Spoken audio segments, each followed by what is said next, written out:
गरीब माँ और 5 बेटियों का गाजर घर। बाबूजी, रोटी बना दी है, खा लीजिएगा, मैं खेत पर जा रही हूँ। तभी खटिया पर से बूढ़ा रामा खांसते हुए बोला, अरे बहू, ये ले, मेरी शॉल लेती जा, बाहर बड़ी ठंड पड़ रही है। नहीं बाबूजी, इसकी जरूरत आपको ज्यादा है, क्योंकि घर में ओढ़ने को एक भी कंबल नहीं।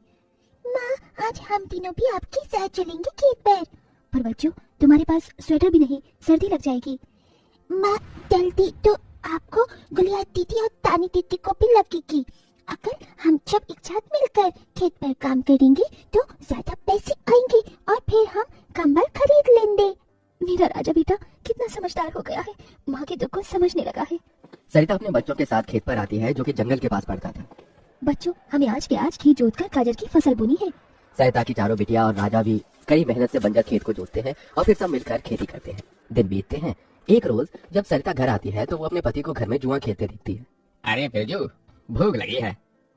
ये ले दारू, 2 घूंट मार ले। अरे खाली दारू, इसके साथ कुछ चखना मिल जाता तो मजा आ जाता। अरे देख बिरजू, तेरी लुगाई आ गई।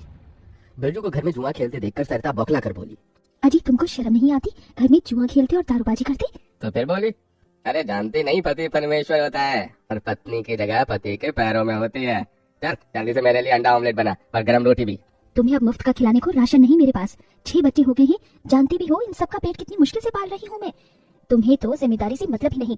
घर में बूढ़ा बीमार पिता है, तुम तो कमाने गए थे ना, फिर क्या हुआ?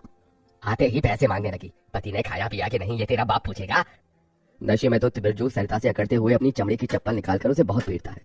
ये ले, और लड़ाई की जबान, मैं कमाता नहीं तो क्या इस घर में मेरी इज्जत नहीं होगी? ये ले। बचाओ, बचाओ, माँ को मत मारो पिताजी।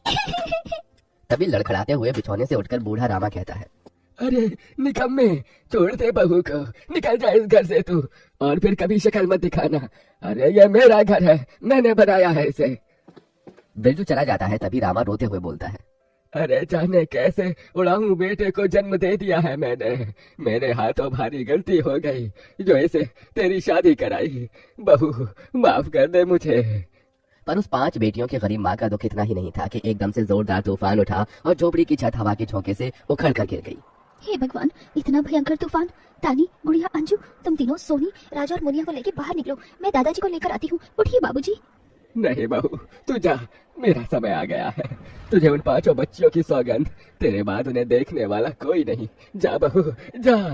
सरिता के बाहर निकलते ही पूरी झोपड़ी गिर जाती है। सरिता छाती पीट पीट कर रोने लगती है। बाबूजी। अरे कैसा निर्दयी है रे तू ऊपर वाले! क्या मिला आखिर, क्या मिला तुझे मेरा घर उजाड़ कर? तू खुद तो अपने घर में सो रहा है और मेरी 5 बेटियों को बेघर कर दिया। जवाब दे, तू बोलता क्यों नहीं? सरिता को टूट कर रोता देखकर उसकी 5 बेटी भी बिलख बिलख कर रोती है। चुप हो जा माँ, रो मत। माँ, मुझे जल्द से ठंड लगती है।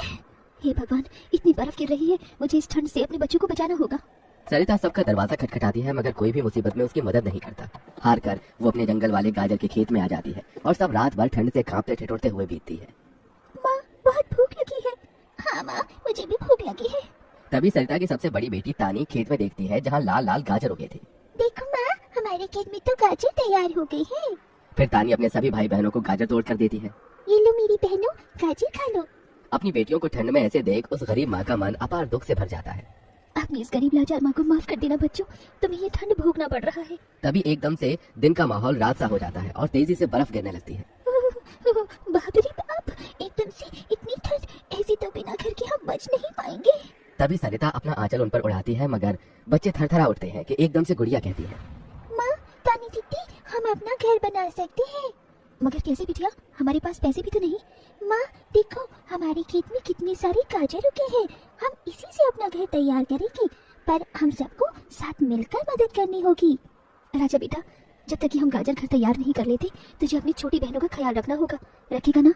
हाँ माँ, रखूंगा। सरिता आग जलाकर अपने दोनों सबसे छोटे बच्चों को उसके पास बिठा देती है और खुद अपनी चारों बेटियों के साथ उस भयंकर ठंड में गाजर घर बनाने लगती है। अंजू, सोनी, गुड़िया, तुम दोनों मुझे और तानी दीदी को गाजर तोड़ तोड़ कर दो, हम घर बनाते हैं। ठीक है माँ। गरीब माँ बेटियां मिलकर गाजर घर बनाती हैं मगर घर एकदम से ढह जाता है जिससे सरिता दुखी हो जाती है। कितनी मेहनत से ये गाजर घर बनाया था हमने, मगर सारी मेहनत बेकार चली गई। तभी चारों बेटियां रोते हुए गाकर अपनी माँ को हिम्मत देती हैं। जिंदगी की यही रीत है, हार के बाद ही जीत है, आंसू है थोड़ी हंसी, आज गम है तो कल है खुशी, जिंदगी की यही रीत है, हार के बाद ही जीत है। मेरी बच्चियों।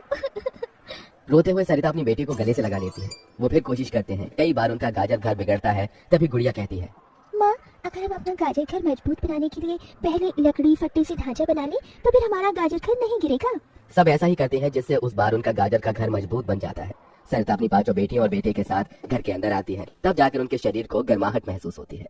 अरे वाह माँ, दीदी, आप सबने कितना सुंदर गाजर घर बनाया है और ये कितना गर्म भी है। तभी सरिता अपने बेटे बेटियों का मुंह देखती है। सबकी आंखों में भूख थी। मैं जानती हूँ तुम सबको भूख लगी है ना। अपनी माँ को एक दिन दे दो, मैं कल काम ढूंढ लूंगी। ठीक है, आज हम ये गाजर खाकर सो लेंगे। आप भी खा लो ना माँ, आपने 2 दिन से कुछ नहीं खाया।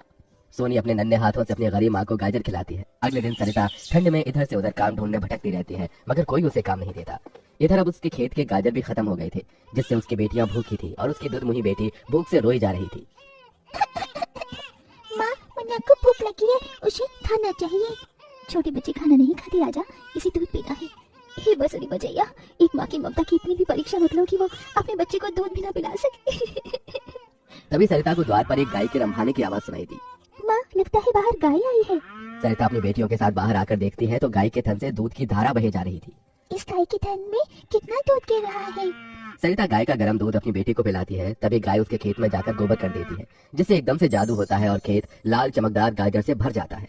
माँ, ये तो कोई जादुई गाय लगती है। देखो हमारे खेत में कितनी गाजर उगाए। हाँ गुड़िया, मैं जादुई गाय हूँ। मुझे वरदान प्राप्त है, जिस भी बंजर खेत में मैं गोबर करूंगी वो फसल से भर जाएगी। मैं इससे पहले भी तुम्हारे खेत में आई थी। इसका मतलब गौ माता, आपकी वजह से उस वक्त भी मुझ गरीब के बंजर खेत में गाजर उगी थी। आपका कोटि कोटि धन्यवाद गौ माता।